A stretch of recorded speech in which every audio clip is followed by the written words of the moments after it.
בוקר טוב, אנחנו ברימקס יהלום, מומחים לדרום מזרח תל אביב ודרום רמת גן, ואנחנו מדברים על מקרים מעניינים שקרו לנו בזמן האחרון. אבירם, תספר מה קרה. אבירם, תספר מה קרה לך בזמן האחרון. סיפור ממש מעניין.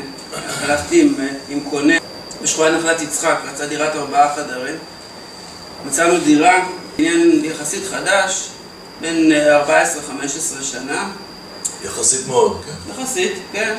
נבנה אחרי שנת 2000 הכוונה. בניין איכותי, עם ממ"ד, עם חניה, עם מעלית, כל מה שצריך. אבל מסתבר שהקבלן שעבד על הדירה, על הבניין, לא עשה רישום בית משותף.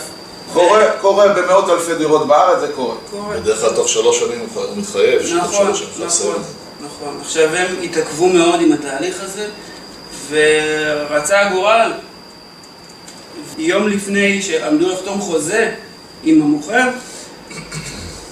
הפקידו את הבקשה לרישום בית משותף. עכשיו, ברגע ואז אפשר לעשות רישום בטאבו. הערת הזרה, אי אפשר לעשות את זה. מה עשית?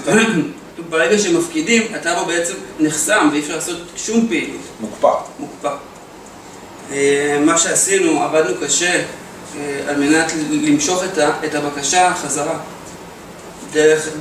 דרך המשרד עורכי דין שטיפל בעניין, זה הדבר היחיד. האופציה האחרת הייתה פשוט לחכות חצי שנה עד שנרשם. ואז הקונה היה מתקרר. וסביר להניח שהעסקה הזאת לא הייתה קורית. כולם היו מפסידים. נכון.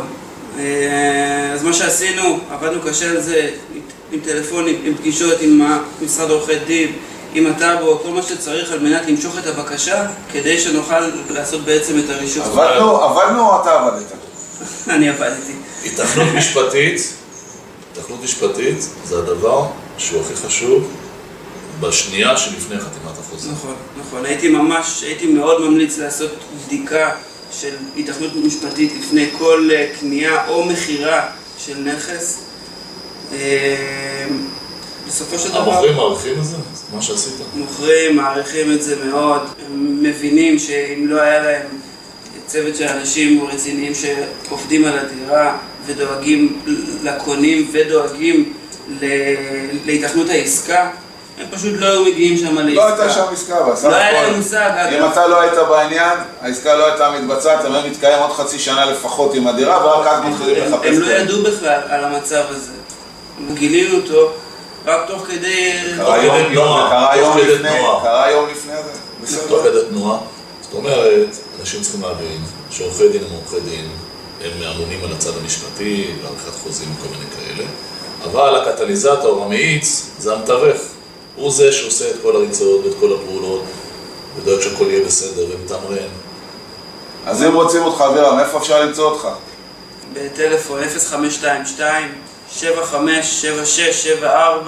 אני אשמח לעזור. כל מי שיש לו איזושהי שאלה, רוצה להתייעץ, גם אם מחפש המלצה על בעלי מקצוע נוספים, בתחום כמובן. אתה אבירם הכט, נכון? אבירם הכט. הכט.